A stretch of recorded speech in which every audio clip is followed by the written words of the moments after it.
Good afternoon and welcome to Lunchtime Live with me, Ros Astengo. Well, yesterday, Gibraltar voted to enforce the legislation to regulate abortions. After weeks of campaigning, as is inevitable, the day ended with joy and disappointment. So turnout was lower than usual, maybe because it's been a very divisive issue. But after a very long and tiring day and night, we're joined by both campaigns now to give their reactions to us to those results. We have Selina Victory for the Gibraltar for Yes group. Hello. And we have James Brenig from the Save Babies Vote No. Thank you, Ros. Thanks for having us. Thank you very much, both of you, for coming in. So the first question, obviously, I'm going to ask you is your reactions to last night's results. Selina. Well, I'm elated, I'm delighted, relieved. Throughout the day we were quite worried because obviously we were aware of the low turnout, and traditionally it didn't all go well for us. And we could see that it was an older population turning out. So we were a little bit worried, I must say, and with the low viewing figures. So we were really holding our breath. But in the end, we're really happy. We're really happy that although the youth didn't turn out in the numbers we would have liked to, we feel that the grandparents and the parents made a good choice and thought about their futures and voted in the right way. James, you campaign hard, passionately. This must really hurt for your side. Certainly there's disappointment on my side, obviously, as to be expected. I think we made good progress. Certainly if you're looking at kind of the last year's or the predicted figures, it was always going to be a hard battle to win. But I think more importantly than whether or not we won or lost, I think the points that we came across with, certainly in the last few weeks, about having a system in place, regardless of what the outcome was going to be, and this is something that both sides, I think, agreed on. I think that message coming through at the end was certainly a powerful message. And I think even if the only thing we did was that, I think it would have already been worth it. And then obviously, this is obviously a nuanced debate. But I think we put forward a strong argument for the value of life, and I think that will be taken into consideration by a lot of people going forward as well. So I think there's got a lot of value to that. You certainly did make up ground because our poll last year was a 70-30 split. So perhaps that's down to your campaigning and, as you say, getting your message across. Selina, I don't know what you think about that. But also I wanted to ask you, why do you think young people did fail to turn up and vote? Because I think it's only 2.3% of under 20s registered. And of course, they lowered the age group to 16 to allow them because they said it's their future. But so few took them up on that. Why do you think that is? I think it was going to be hard to engage the 16 to 18-year-olds anyway, because I think they're not very politically engaged anyway. And I don't know whether that goes down to at an educational level that we need to get our kids more engaged in how our communities are run and more engaged in the grassroots level. I think we have quite an affluent society and kids are quite privileged, most of them, obviously not a lot of them. And maybe there's not that sense of connection to the community and to how everybody has to work to create this community, that it can't be left to the older people. With regards to the over 20s, I think in that category, we had a problems with students. We had a problem with trying to get people to register to vote. We also had a problem with the residency rules, so that there were people that, because there was the issue with the referendum order, obviously allowing 40 days, and it was difficult to engage people and get them to do the postal voting and get the postal ballots out and get them back in time. We know that some people's postal votes didn't arrive. Obviously, these are messages for the future. They could have done proxy voting. They could have done other. But maybe we need to find other ways of engaging young people. OK, before we move on to the way forward, which is going to form the most part of this debate, James, what's your thoughts, just reflecting on the ages of the turnout and, that data generally? What are your thoughts on that? Yes, I'm going to, I agree with Selina. I think it's important, regardless of the issue and regardless of how it perhaps would have reflected on our campaign. I think it is very important and vital that the young people do actually get engaged and do realise that they're the ones whose future is at stake here. And whatever they want for their future, they have to come out and say it, and they have to come out and vote. And it doesn't really matter what the issue is. It's important that everybody's voice is heard. So overall, I'm a bit disappointed at the low turnout. Again, sort of regardless how that would maybe have worked out for us, I think it's just important that people take part in democracy. And certainly the young people whose future is the most at stake need to step up and make their voices heard. I'm quite proud, to be honest, of the Students for Life, because I think their campaign, certainly this year, was very engaging, and there were a lot of youngsters on that end involved. I'm sure it was the same on the other side as well. And I just want to do a quick thank you to the Students for Life and to those groups who did make their voices heard in this campaign. I think it's really important. Sure. Perhaps the low turnout was also reflective of the fact that there is actually some middle ground here as well. It's not black and white, one side or the other, is it? Yeah. I think some people did find themselves caught in the middle somewhere and didn't really quite know where to go. Yeah, I think I absolutely agree. I think that may have been a reason for the low turnout, where people just couldn't decide between, and my argument really on the viewpoint was that this is not the right law. So whether you agreed or you didn't agree with abortion in general, I think a lot of people said, well, maybe we could do a better job though. So I think a lot of people didn't want to vote yes because they felt it wasn't good enough, and a lot of people didn't want to vote no because they felt maybe there was some situations where it would be acceptable and things like that. So I definitely think there's a lot of middle ground. But I think talking on middle ground also, I think there's so much that we do agree on that, now that this referendum is behind us, I think it's really important that we actually look forward and see what do we agree on. And I think, it's been made very clear, and I've mentioned to Selina as well, and I think we both agree here, that the way forward needs to be supporting women with their choices and enabling them to make choices, life-affirming choices, ideally in my perspective. But I think regardless, there needs to be a better system in place for women. Okay, so let's talk about that, the way forward. And we've just heard James touching on that, better system for women here. For your campaign, Selina, is this the end of your campaign? Where do you go from here? And how closely will you be monitoring developments to ensure that the Act is enacted and services are provided as they should be? No, this isn't the end for us by any means. I mean, this is a small piece in a jigsaw of reform that we need, of sexual health education that we need. I think part of the issue in this campaign about people not voting is people didn't know what this service would look like in practice. We had to rely on a very dry law, which by necessity had to look at extreme cases. And we had a lack of input from medical professionals, unfortunately, because they had to maintain neutrality. So it was hard for people to picture what this looked like. So it's important now as stakeholders, both sides of us, to be involved and say, look, we can't just leave it to the health authority because we have different views. I'm sure the pro-life side as well as us have consulted internationally. We've had lots of input from other countries. We do have valuable input to give. And I think as stakeholders, we should definitely be involved. Okay, James, I do want to ask you one quick question before we continue deeper into this. And is your group going to campaign? Are you still going to campaign for change to the legislation, because you've always thought that this legislation is too broad? So are you going to accept what it is and work with it to ensure that it's enforced in the best way possible? Or will you continue to campaign for change to the legislation to bring it to where you think it should be? That's a great question. I hadn't actually thought about that too much, to be honest. But I think it's important to, when we move forward, I think it's incredibly important that we focus on the things that we can realistically change at this point. In the UK, amendments have been going on for 50 years. This was one of my main arguments, is that this is, there's no point starting 50 years ago.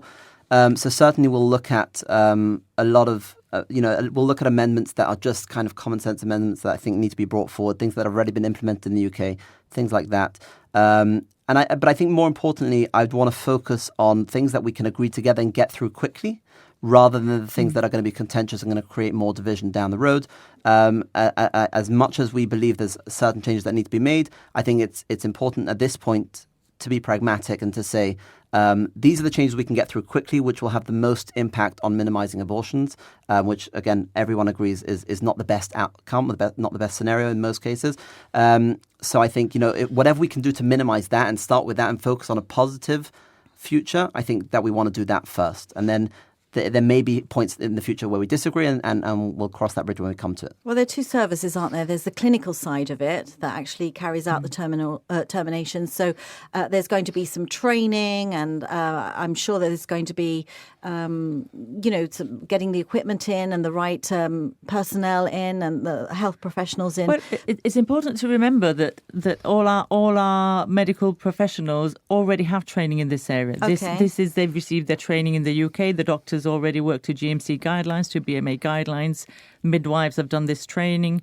I'm not certain who's going to be involved in the service. How quickly do you think that the service can, because we've got 28 days to enact the law, can it be done in 28 days? I think it can be done. I think there's probably work that has been done. I think the National Institute for Clinical Excellence has very clear guidelines. The British Medical Association has very clear guidelines, really, really clear guidelines, very, very clear pathways. And it would be a question of adapting them and also tweaking them for our particular area. I mean, if we are concerned that maybe there's not enough support for women or counselling or for whatever reasons, we need to be able to look at the services that are available in Gibraltar so that people are getting a genuine choice. Well, this is it, isn't it, Selina? Because you've got the clinical side, but we've also got the mental health support side as well, which we all know is still a work in progress. The government is still looking at improving mental health services. And I know that this is one of your biggest concerns, James. Two issues, whether the service is there, whether it can be good enough to support this, but also the fact that you were concerned that people would use mental health as an excuse. So you'll want to be monitoring, presumably, that doesn't actually happen. So there's two threads to the whole mental health service for you. Yeah, I mean, without going back into the debate, I think it's important that we do get, for example, data. I think data is going to be very important, again, to be able to monitor to see if the system is working, if it's failing us. Unfortunately, in the UK, there actually isn't that much data. There's elements of data, but it's not broad enough. I would like for there to be locally a huge amount of data, as much as possible, obviously anonymous data, but as much as possible without sort of, overstepping into anybody's privacy, but as much as possible to have the data so that we can actually make informed decisions about where the law has gone wrong, because it inevitably will go wrong in instances, and then how can we correct that. And I think with regards to mental health generally, I think our system is failing the people of Gibraltar. I'm sure the government is working hard to try and fix that, but I think it's not good enough. I think it needs to be done better. There have been a number of stories that have come out actually from both sides here where mental health has been a highlight. There's a particularly powerful story the other day, but I don't want to go into that. But I just think it's a really, really important area. And I don't know the exact system in place now and how easily that can be reformed. I imagine it's a little bit difficult to do. But I have every faith in Gibraltar that we can pull that off and that we can do better than what we are today. So I've absolutely every faith in the system that if we actually push for it, we can't just kind of leave it as it's been the last few years. But I think now that both campaigns are agreeing on that point, if we present a united front and we push for those changes to be made urgently, and the Chief Minister confirmed last night that he would push those things through, then I think we can be in a better position in the future. You talk a lot about unity. Selina, James, do you think there's any scope for both of your groups perhaps to get together and see how you can both work on some of the same issues that concern both of you? Absolutely. Look, at the end of the day, this is about women. This is about families. This is about providing women with their rights, with their healthcare rights. It's about looking at how we can support women and families better. And I think at the end of the day, we are both looking at that. There will obviously always be a need for women to have abortions for medical reasons who can't. But, it shouldn't be that people have to resort because they feel lack of support in other areas of their life. OK, let me ask you where both your groups stand on the issue of greater sex education and contraception to be available to young people, to people of all ages, because obviously we want to prevent these unwanted pregnancies in the first place. So, James, let me just ask you, where does your campaign stand on that? So I think we highlighted very early on that there was a great need for improved sexual education, especially in the schools. I think it's incredibly important that young people know what they're doing and know what they're getting themselves into, and understand the complexities of those relationships. And I think it has to be broader just than sexual education. I think also you need to provide young people especially, with the tools of how to deal with each other in relationships. I think that's sorely lacking in today's world. So I think I'm a big supporter of that. And I think certainly with contraception, I think these things need to be available if we want to, especially if we want to prevent abortions and from situations evolving and spiraling. I think those things need to be available as well. Selina, I know that you're nodding and you agree with all of that. So I'm going to move on to my next question because we are running low on time. The government gave a commitment in Parliament that abortion clinics won't open, although it's not included in the legislation. And yesterday, the Chief Minister said the facility might not actually be at the hospital. Can I just ask what you both make of that? Well, I make of that when it says places authorised by the Health Authority. If you look at the UK, and especially with telemedicine and during COVID, we're moving towards medical abortions and possibly people having the second pill at home. So my interpretation is that we will need some sort of legislation which reflects the changes that are occurring at the moment. Like we say, most abortions are medical and it's a pill, and it's not necessary for the second one to be taken at the hospital or at the clinic. So I think the legislation covers that. And it also covers, obviously, people that will need to be referred to tertiary centres for very specialist care later on in pregnancy. OK, James, what did you make of that? I mean, unfortunately, it confirmed one of the suspicions that we had earlier on in the campaign where we kind of thought, well, it seems to be saying this and the government is saying this, but actually it's a bit unclear.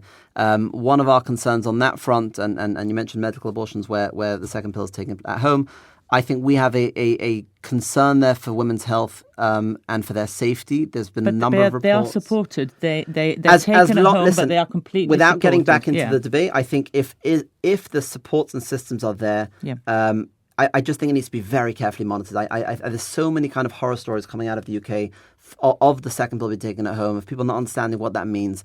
I think it's really important that we be very, very careful on that ground.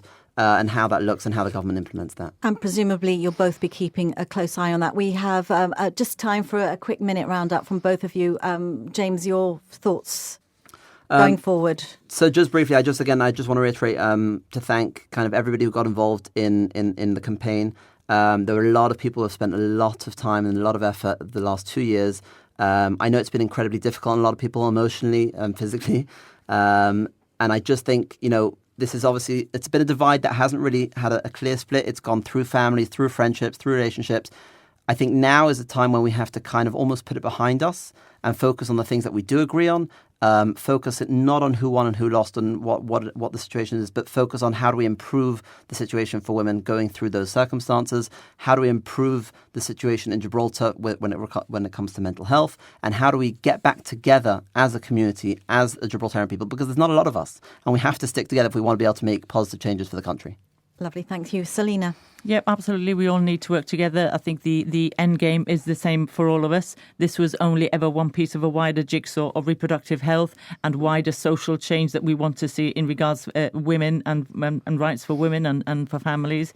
So the only way forward is to work together. I think it would be good for the government to recognise that we also have varying experiences from different countries, and we've got something to bring to the table, that it doesn't have to be just what they believe, that there are other alternatives and other kind of models of care that we can look at, that we can adapt for Gibraltar and make this truly Gibraltarian kind of... So you'll continue campaigning for further reform then? We will continue campaigning for further reform as long as it brings improved health benefits for the women and for families. Okay. Well, thank you so much, both of you, for coming in. I'm sure you're in much need of some rest and relaxation after such a great idea. A stressful time. But thank you very much for coming in today. This is...